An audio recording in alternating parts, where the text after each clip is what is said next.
took her case to the Supreme Court, who eventually deemed to be in favor of Roe, saying that abortion was a fundamental right under the U.S. Constitution in regards to a woman's privacy and the rights to her own body. It is also deemed unconstitutional. Other cases such as Casey versus Planned Parenthood in 1992. Casey ruled that states may regulate abortion so as to protect the health of the mother and the fetus. The Pennsylvania state sought to circumvent Roe by imposing procedural hurdles upon when seeking abortions, kind of like what the House Bill 2 will do to Texas women. Planned Parenthood of Southeastern Pennsylvania filed a lawsuit against the state, arguing that the state's new procedural act violated the court's ruling in regards to Roe v. Wade in the 1970s. Along with this, women have to drive hundreds of miles to reach the nearest clinic, which is not convenient for impoverished women in the Rio Grande Valley or down in South Texas. Impoverished women, such as those where I already say they live, already have limited access and cannot make the trip numerous times. There's like once you take the pill to begin the abortion procedure, it's like 3 pill-related appointments. And then you have a 4th one, which is 24 hours between the ultrasound and the abortion. So that's 4 total appointments you have to go to. That's 4 total trips that they have to pay for, which seems a little ridiculous to go out of your way to do that. The bill focuses on limited access to clinics, which leads to bringing child to full term, resulting in even more poverty. I'm sure you guys know raising a child is pretty expensive. 1 minute. For already impoverished women, this leads to a never-ending cycle. So basically, we should all have equal access to abortions. Not everybody does as it is, and providing the Texas House Bill 2 is just going to make it that much harder. And honestly, the bottom line is if women want to get abortions, then they're going to do what they need to do to get it.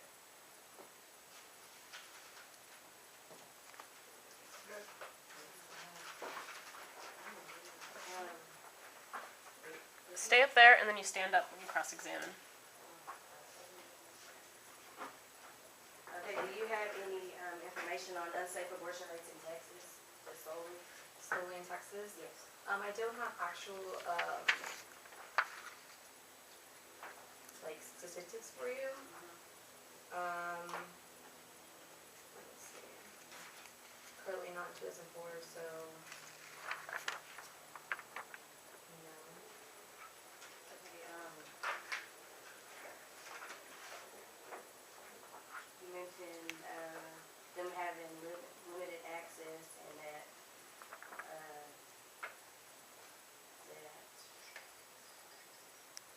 it was unconstitutional. Do you have any other evidence explaining how it's unconstitutional besides saying that their access is limited and that it will lead to more impoverished? Well, basically, it's like the 9th and the 14th Amendment, which is in women's privacy rights to her own choices in her own body.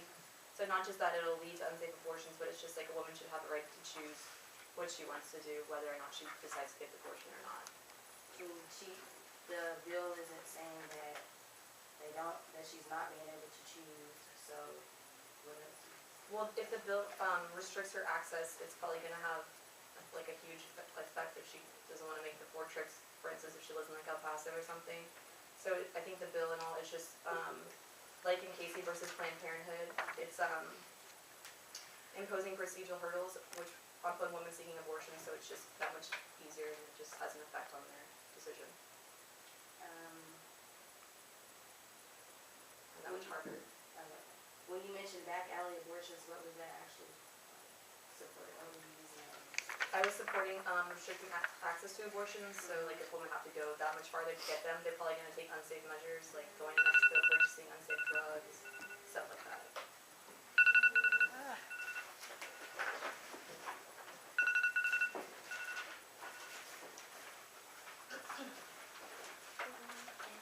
Alright, next speaker.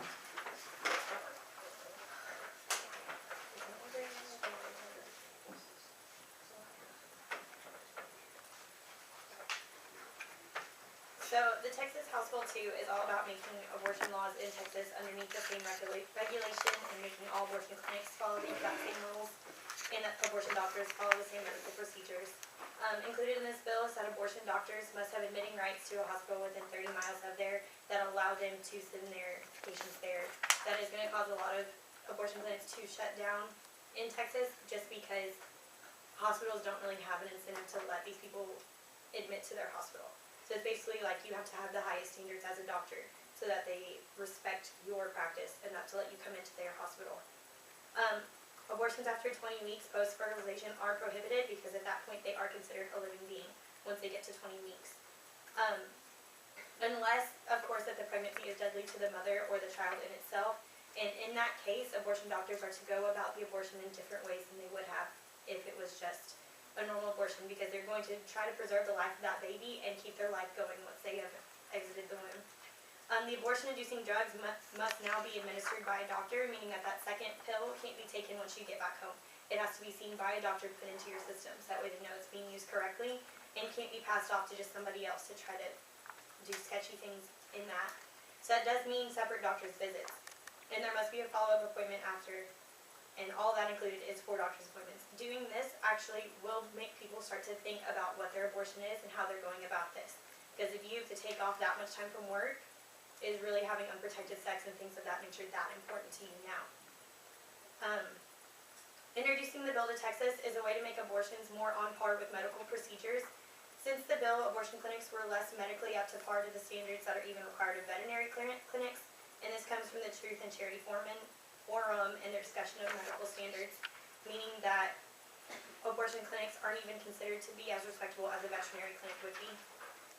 The Fifth Circuit ruled that the admitting privileges and the law on having to be within 30 miles of a hospital will actually reduce delays for patients that are enduring complications, because they will be able to go straight in to where their doctor is administered, and they will know exactly what's wrong with them and know how to go about this. This cuts out miscommunication between doctors and misdiagnoses to the patients when they're transferred from healthcare provider to healthcare provider. The bill is protecting the constitutional rights of Texas because it is protecting the rights of the residents in Texas and protecting the rights of those tiny little future residents of Texas. In a community report on potpourri.com, which is a community forum throughout Texas, it is stated that Planned Parenthood conceded that at least 210 women in Texas annually must be hospitalized after seeking an abortion. Witnesses on both sides of the spectrum further testified that women who are hospitalized have complications that require an OBGYN specialist treatment. And with that being said, the House Bill 2 is ruled as constitutional because it's not only protecting women, it's not only protecting babies, but it's also protecting doctors who practice under Texas law. It's preventing a doctor from taking on a patient who's suffering from complications from an abortion and going about and treating them in the wrong way. Because what if they actually have no practice in that side of it and had no idea what was going on?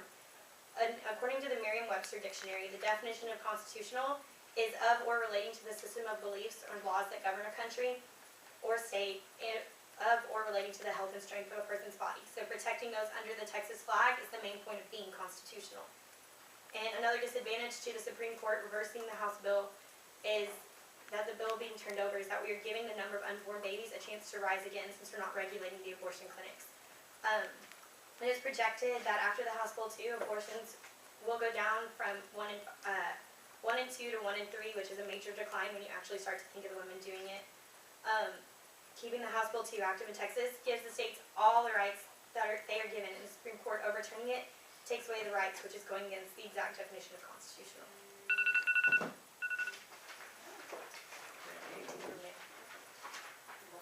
Alright. And then do I go? Yeah. Okay. Okay, first I want to address, you said that, it reduces delays to the process. It reduces the delays in those that have something go wrong during their actual abortion. So say that something went terribly wrong, something got punctured or the body rejected to the actual drug in itself, they would have direct delays into the hospital. So as soon as they walk in there, the hospital knows what's wrong with them. It's not a diagnosis process of how they have to go through and be like, okay, let's run this test, let's run this. They know that they've come from this abortion clinic under this doctor and have taken this drug, and their body's just is not taking it, or there's something wrong with the fetus or with the woman itself, and they can be directly treated at that moment. Do you have any evidence of in how many cases something goes wrong? According to Planned Parenthood, at least 210 women in Texas annually must be hospitalized after seeking an abortion. So if you think about how many women actually are going in for abortions, that's a huge number of things that actually do go wrong, which that it's medical, so something could possibly go wrong in any procedure. So obviously you want to go somewhere that knows what's wrong with your body, what doctor's been treating you, and what drug you've ingested, so that way you don't have to go through 4 hours of tests when you could be bleeding internally and need something fixed before you could possibly die as well. Well, then shouldn't you, well, I think it's refusing to acknowledge that these abortion clinics aren't just like shoddy shacks that women go to. They're very, they're equipped with professionals. They are actually not, because they are actually on par with veterinary clinics. So I don't really necessarily want to be treated like a dog is. I want to be treated like a person is.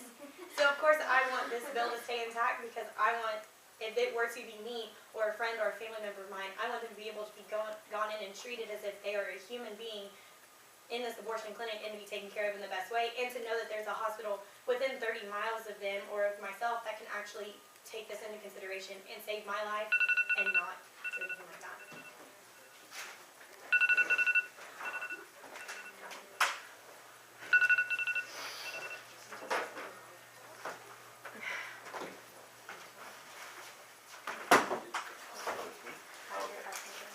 Okay, alright, that's right.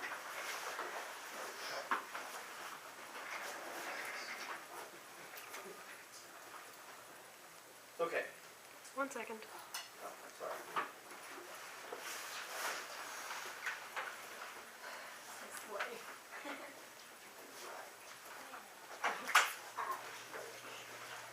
Okay. Ready now. Okay. So in your speech, you talked about how women are gonna start practicing unsafe abortions because they don't have the rights, the way, or whatever to get to an actual clinic and have the procedure done. But honestly, if these women are that concerned with their health, they're not gonna do anything unsafe to harm themselves. Maybe the baby, that's fine to them, obviously it doesn't matter. But the women themselves want their health to be protected, so unsafe practices are gonna be a very rare instance. And then you also said it violates women's rights. It's not really violating women's rights because it's not saying that they cannot have one. It's saying they can have an abortion, but here's the way that it's gotta be. These are the regulations that you have to follow in order to have it done, just like anything else. There's regulations you have to follow for many things, but you can't say that it violates women's rights when it's not directly telling them no. Okay, also you mentioned that they have to drive and it's inconvenient for the drive and the distance and all that good stuff, especially for this impoverished women. But these women have access to resources that will help with that kind of thing. If they're really set on being healthy and how they want to have this abortion done, they will really research and get to where they need to be to have this done. Also, you mentioned on how raising children in poverty wasn't a good thing. I've known many children that grew out of poverty, many successful people that grew out of poverty. I don't think taking away a child's life is an excuse enough to say, oh, well, I'm saving them from being raised in poverty or growing up in poverty or living in poverty, whatever. So I don't think that that's very valid to say that children need to be killed because they don't need to grow up in poverty or their parents can't afford to take care of them. There's adoption services for that.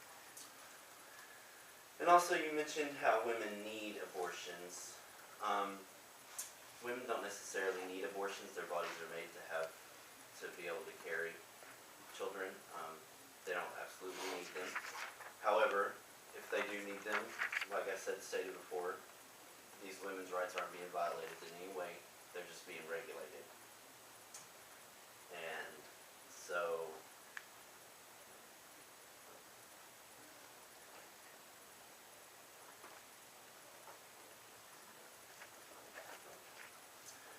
also, you talked about how it was unconstitutional in some of the rights. This isn't unconstitutional. Once again, it's not, anything's not being taken away. Maybe accessibility is a little bit more limited, but that doesn't mean it's not accessible at all. You can get anything done if you need to. Like I said before, there's resources that will help you to get to these abortions. I mean, there's medical services specifically for women that will help them get these abortions done if they absolutely feel the need to have them. Um,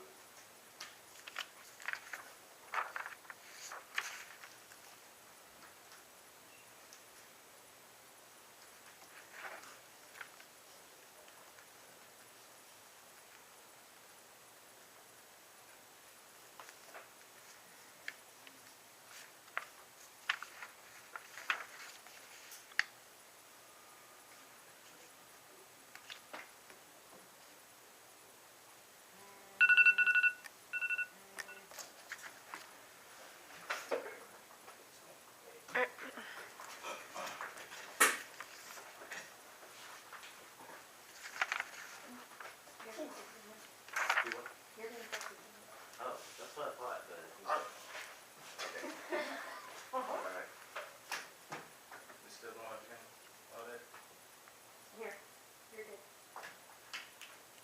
All right, you were speaking about women's limited access, and you said there's resources for transportation, I guess you were mentioning, right?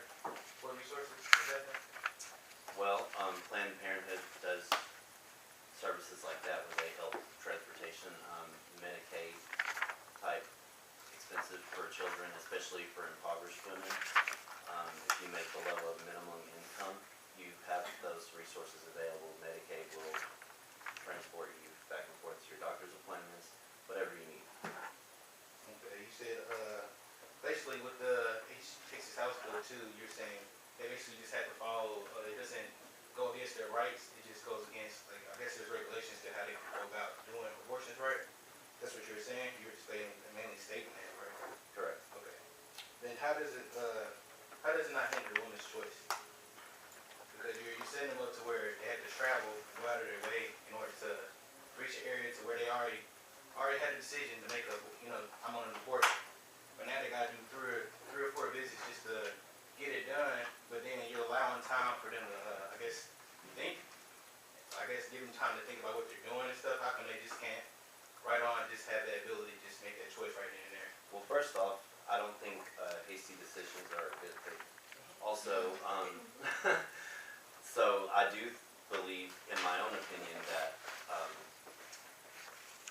what you said, time to think is a good thing. Time to think about it is good for these parents to consider whenever they're going under abortions and the toll it's going to take on their body and their emotional aspects of it. And then you also talked about how it's a setup. It's not really a setup, it's just regulation, making it safer.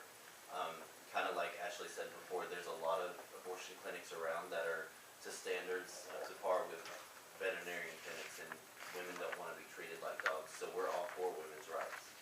We're not trying to violate their rights, we're trying to regulate them to where that they're safer and they can get things done better and healthier. Are you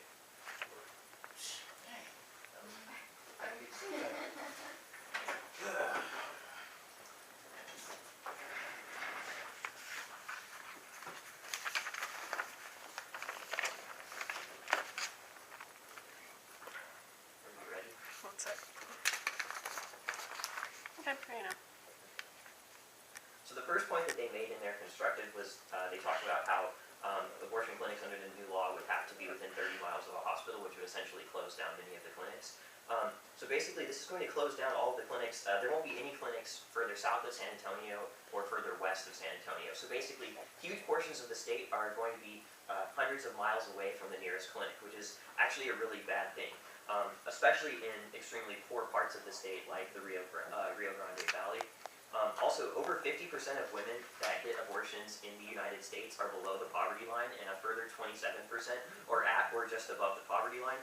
So basically, what this is going to do is it's going to force these women who overwhelmingly are very poor to drive hundreds of miles multiple times in order to get an abortion, which means that it's going to drastically increase the chance that they're going to resort to back alley abortions. Also, the World Health Organization stated that they believe that the closing of the clinics will and already is leading to more back alley abortions happening in Texas, and also to illegal obtainment of drugs, of abortion drugs, which can be bought in farmers markets in South Texas. So this is where Roe versus Wade and in the Casey Supreme Court cases are violated, because it basically makes it impossible for women to have access to abortions if they live hundreds of miles away from them. And it also means that it's drastically increasing the likelihood that they're going to resort to back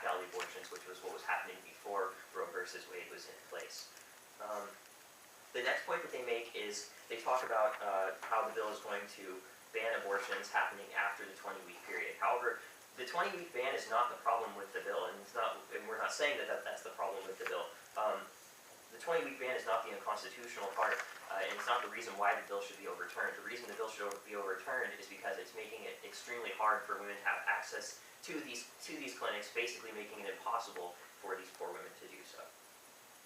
The next point they make is they talk about how now all of these pills are going to have to be used under the supervision of a doctor.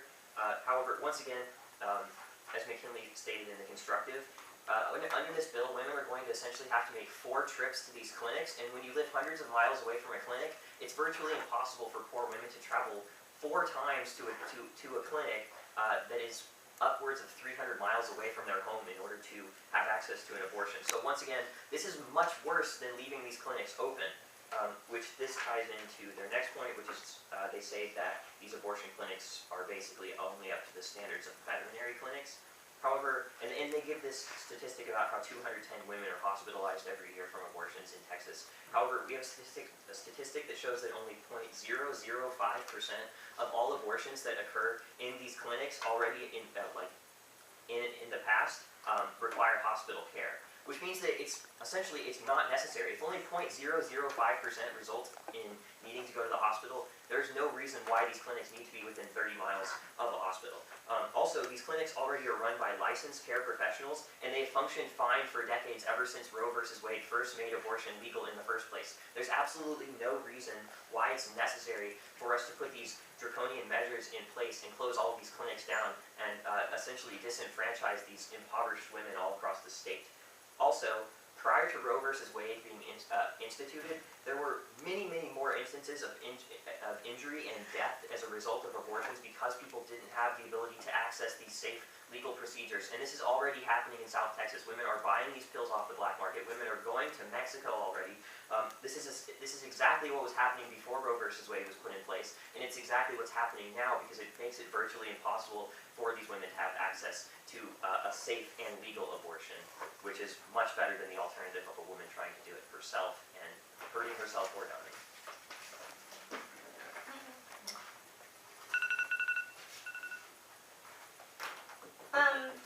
So what is the exact evidence of the drugs being bought in South Texas? Like, what statistic do you have to actually prove that that's literally being done in South Texas? There's no see the thing is about back alley abortions is since there's no statistics that show the exact number of times that it's happened. But that it drug can't be recorded. That drug being bought has to be recorded by the places actually selling it because everything medically has to be. No, but the thing is that these what the World Health Organization statistic is showing is that these drugs are being smuggled across the border from Mexico and sold at farmers markets in South Texas to women who don't have the ability to drive hundreds of miles multiple times in order to get an abortion so they can do it themselves. All illegal drugs are smuggled over the Right, border. but the thing is, if abortion is legal and there's clinics that are nearby that women can access, then it means that they don't have to turn to buying those illegal drugs. But if an abortion is so important, then wouldn't traveling to these medically safe and in the area of hospital, wouldn't that be just as important to them too? Because if abortion is that much on their mind, wouldn't they want to do what was best possible for their own body? So the poverty level for a single mother is about almost $11,000 in the United States. Is that the only person having abortions though? Because I know people in No. This is families just an example. Okay, so even if it's a couple of two people living together, the poverty rate is still only $20,000 a year. If you have to drive 300 miles 4 different times in order to get an abortion, that is a huge expense to put on a family that's probably already struggling under.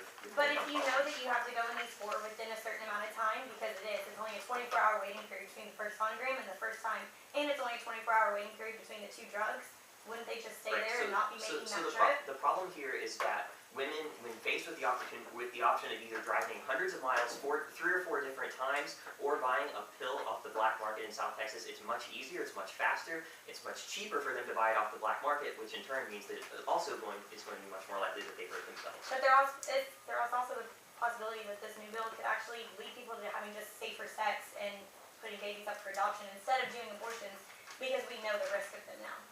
But already the evidence is showing that back alley abortions are increasing. Exactly what's this, do you not have any stats to back that up? I mean, other than the World Health Organization saying it's happening.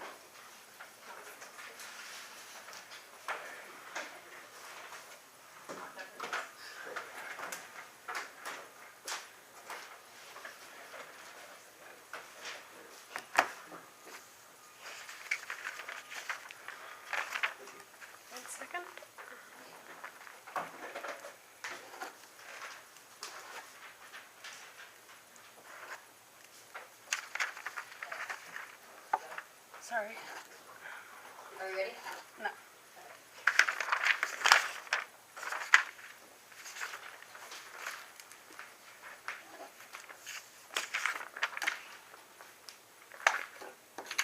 Ready now. Okay. So, you said that if women are concerned with their health, they're not gonna do something so negative to their health, such as back alley abortions, such as, jeopardizing their health and compromising safe conditions. But as in the case of pre-Roe v. Wade, this neglects that so many more women are desperate. This neglects entirely the fact that there are very, very many scared teenagers, there are very many scared adult women, young women who do not have the, comprehensive poise or anything to even go to these clinics. They have, I'm trying to find an exact statistic because I know there is one, but I think when you neglect all of these teenagers, you find teenagers who, give themselves abortions and may not even tell their own families, and this element of desperation, you can't even measure it. That's the part that you can't measure. And so when you have so many young women, or even older women, that are so desperate, the aspect of health isn't even on their mind. The aspect is not of what's most important to my body, it's what's most important socially, or what's most important to, success, future, teenagers that get abortions before they graduate high school because it's going to ruin college, stuff like that. And then you also said it's not directly telling them no, but for poor women especially, and scared women like this still is no, because it affects poor women particularly disproportionately. And so even when, they have to travel for these 4 trips total to get these abortions, even if they are within 24 hours of each other, at some cases, this is too expensive. If you're that poor, one, it doesn't matter if Medicaid or something pays for your transportation. That's not even a factor because, one, it's too expensive to even go somewhere and stay. So even if Medicaid helps you pay to get there, it's too expensive to stay for a hotel. I mean, even motels can run, $40, $50, $60 a night on the low end for something that's not going to compromise their health even more, let's be honest. Some hotels are really gross. It's true. And even that is too expensive. And so when some women, especially from South Texas, have to travel so far, this is a no. This is a no, and this is saying no. And this leads into how it's what you said about women's rights not being violated but being regulated. This indirect no is not regulation. It's denial to these women who don't have access. And according to the Women's International New York News, the pro-choice movement doesn't advocate the law forcing women to have abortions, but what is being advocated by the anti-choice movement is forcing women to complete a pregnancy regardless of the circumstances that brought about that pregnancy. So in specific cases of poverty, this just completely takes this away. It's not even so much even about the right to choice, because choice isn't a matter of constitutional, but privacy and the element of these women being able to make these decisions and being able to, when you have an abortion clinic close by, it opens up so much more ability that it can still be safe, it can still be constitutional, and you need to give them this choice, you need to give them this right, and the matter isn't even of morality anymore at this point. And then lastly, I want to address that you said that children raised out of poverty can be, they can turn out fine, which is of course true. I mean, plenty of rags to riches stories, it doesn't matter. And of course they can turn out great, but if you deny them that possibility, you're still condemning them. You're still condemning these women, to make the best choices for their family.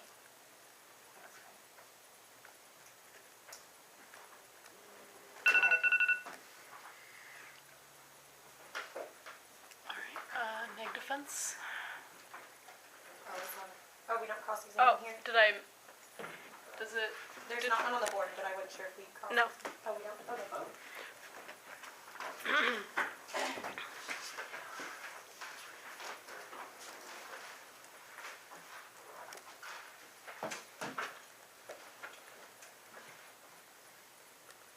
One second.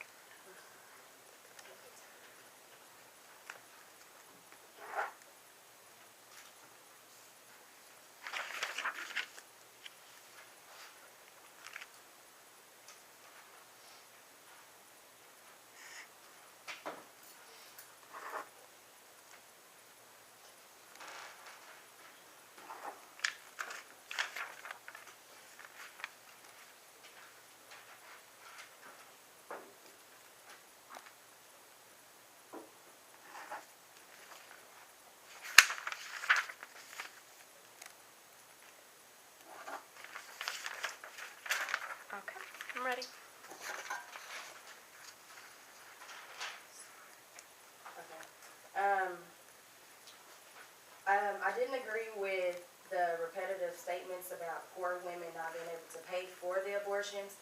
How much does it cost to actually get an abortion? According to the National Abortion Federation and the Alan Gutmeyer Institute, the average cost of an abortion up to 10 weeks pregnancy is $527. At 16 weeks, it increases to $738. And beyond 20 weeks, it rises to $1,370. So, if it's costing them so much to find a way to get an abortion, like where are the funds coming from for them to actually get that abortion done? Also, studies conducted in states where both state and federal Medicaid abortion funding has been cut off has indicated that there is no increase in the number of illegal abortions. And this was conducted by the Texas Department of Health in cooperation with the CDC. Also want to introduce the Hyde Amendment, and this bill prevents Medicaid to any other programs under departments from funding abortions except in limited cases such as if the mother would be endangered, if the fetus were carried to term, or in such cases as rape and incest. Also, an investigation in Texas found approximately 40% of expected number of subsidized abortions were not being obtained in interval after fundings were restricted. So in Texas, pregnant, low-income women who do not have funds don't appear to be resorting to illegal pregnancies. These findings are consistent with those from a national monitoring system, which could not document the restrictions for abortions caused large percentage of women to choose self-induced or non-physician-induced abortions. A lot was mentioned about women to get the back alley abortions and also to travel a further distance. Well, why would they want to travel further to Mexico to obtain an illegal abortion than to travel to obtain a safe abortion? It says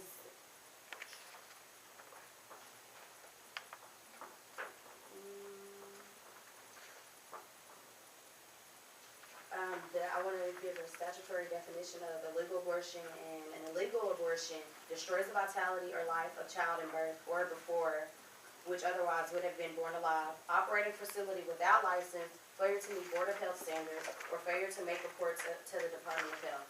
An act performed after pregnancy with intent to cause termination of pregnancy other than for purpose of birth of live fetus or removal of dead fetus. With public funds except for cases of life endangerment, rape, or incest, after 20 weeks of gestation or 22 weeks if calculated from the last monthly period, unless necessary to preserve the life or health of a woman. The definition of a legal abortion is abortion during the third trimester of viable child, permissible only if necessary to prevent death or substantial risk of serious impairment to women's physical or mental health, or if the fetus has severe and irreversibly abnormality. If you are, I guess, caught for getting a unlawful abortion, the penalty is imprisonment for 5 years to life, and the operating facility without license, the fine could be $100 to $500 per day. So this is just going to result into a misdemeanor. And failure to report is legally required is also a Class A misdemeanor.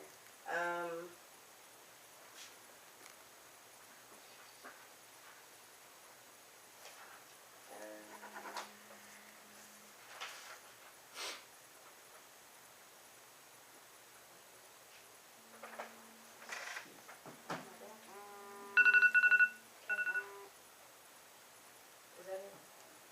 Cool.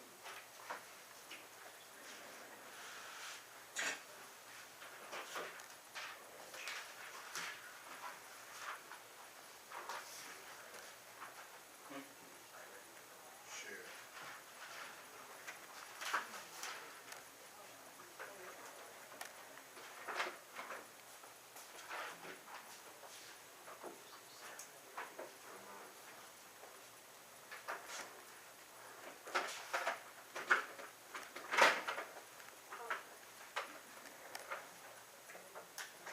Just go whenever. No, sorry, I'm just, hold on, sorry, I'm just making sure I'm grading this.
Sorry about the wait. It's just easier for me to grade it accurately if I do it right after you speak. Good. All right.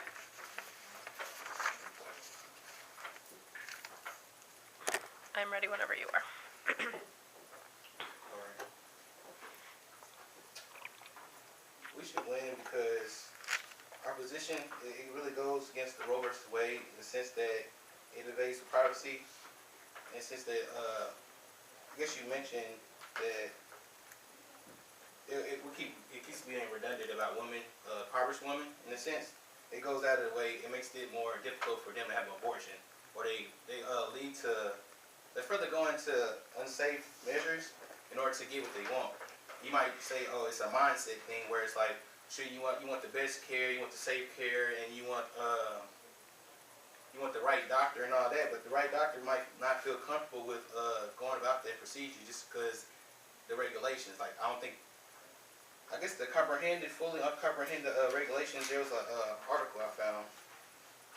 It says, Roy Freeman, and it all goes into doctors should be able to do what is best for patients during abortions, regardless of if they're safe or not, in the sense that Lori Freeman, a leading researcher on the impact of anti-abortion policies on physicians, found that some physicians do not routinely provide abortions, nevertheless feels constrained by the ban. And then in that sense, it falls into the regulation is denial. You're kind of denying, you're not encouraging the fact of going through it in a safe way because you already having, you're making doctors iffy about whether the procedure should be done or not, and it causes an issue with that in the sense that it slows the process, and also that you have to travel hundreds of miles out of the way. It becomes a problem because in the sense that I didn't see how Planned Parenthood would be able to provide Medicaid for them. I thought they had to do it themselves. I didn't see how they kind of connected together. It was kind of iffy. So I kind of want further explanation of that in the sense that safe abortion, and I don't know, it's all in the mindset of the person who's going over it. You might give them time to go about deciding, do the visits, but at the same time it's coming costly, and they're needing to come up with a decision, trying to get this done quick. It's not all about just sitting there and thinking about it because it's too costly, and the fact that there's other unsafe measures to go about it in cheap, easy ways they have access to. So that's a big point of why we should win, because it further encourages them to go about unsafe ways to do it, because that's the easier, quicker way instead of going to, even though you say it might be safe and all that, they might not be considering that because it's all in the mindset.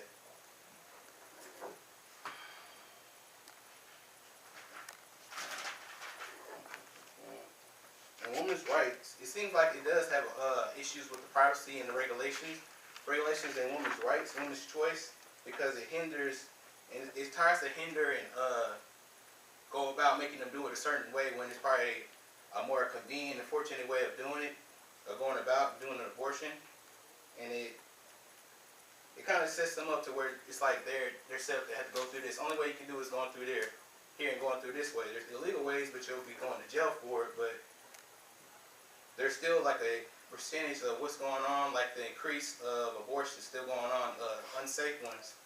So that still has to be in mind, because it's not actually stopping, it's continuing, so it's still an issue.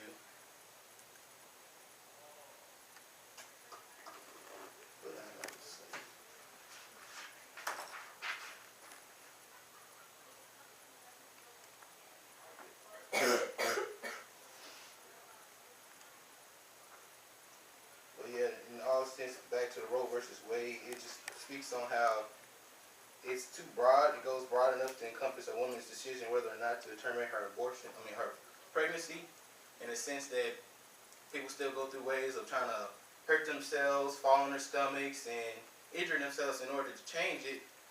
To not have an abortion. So it's all on their choice.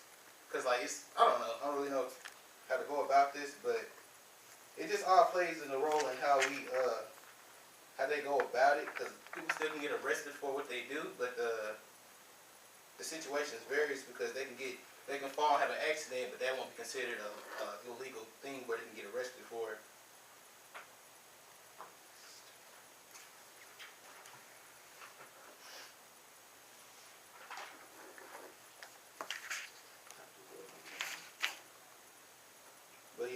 the whole issue of having to go 100 miles just to go get an abortion?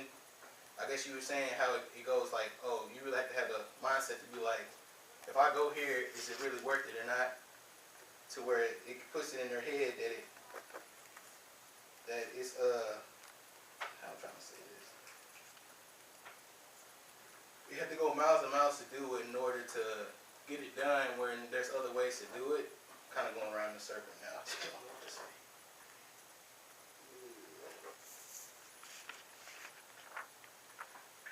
I forgot to time, so you might be. Oh, Said yeah, it okay. either. I'm going in a circle. We don't know how long that was. Just let me go. You were doing pretty good on my 60 minutes. Whoops. I was like, I'll just disregard the part at the end there. it's the longest 4 minutes. We've had all of it. I know, but that. Yeah, well, I just realized I looked at my timer and I was like, someone must be timing. Nope. The one time one of us was present. I know. Are you ready? Yeah, let me just, Ashley, right? Yes. Okay. Where did I put it? Okay.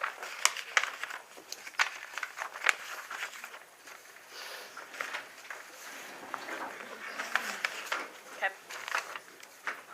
And I am timing, so. Okay. The negative side of this case, which is going against that the Supreme Court should actually overturn this law, should win this case because we're not taking away the rights of women to have an abortion. We're merely just trying to make it safer for everyone involved. That includes the doctors, that includes the hospitals, that includes the women, and that also includes the babies.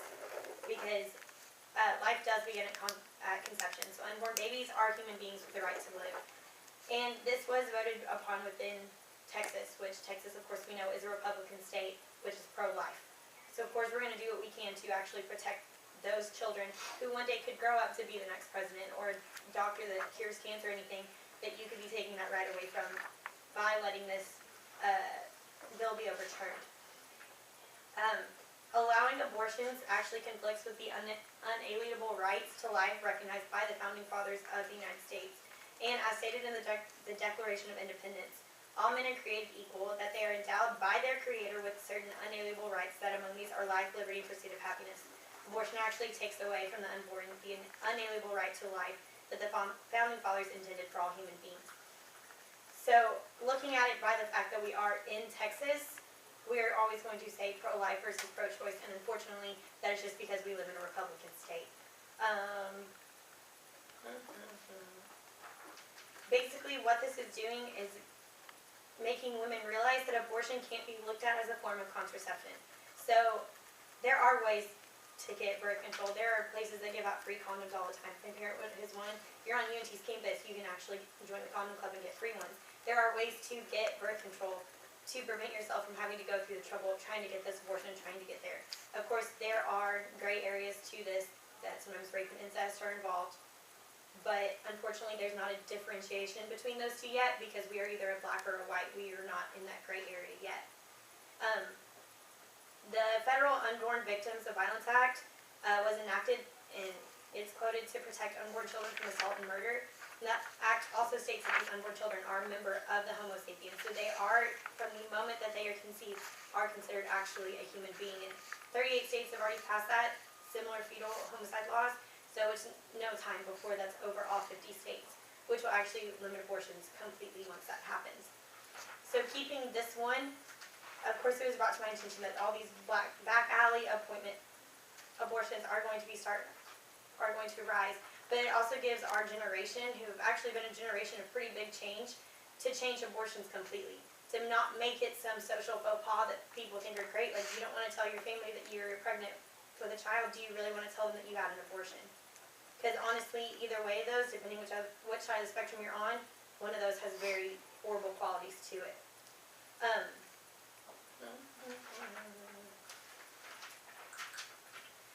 Basically, this is trying to look at the fact that if we start regulating these medical clinics and making them safer and a little bit harder to get into, instead of just walking in the door and being like, hey, I need an abortion, it hopefully will start to change people's mindsets on unprotected sex and just not even worrying about if they get pregnant or not, because there would be an abortion at the end of it if they needed it.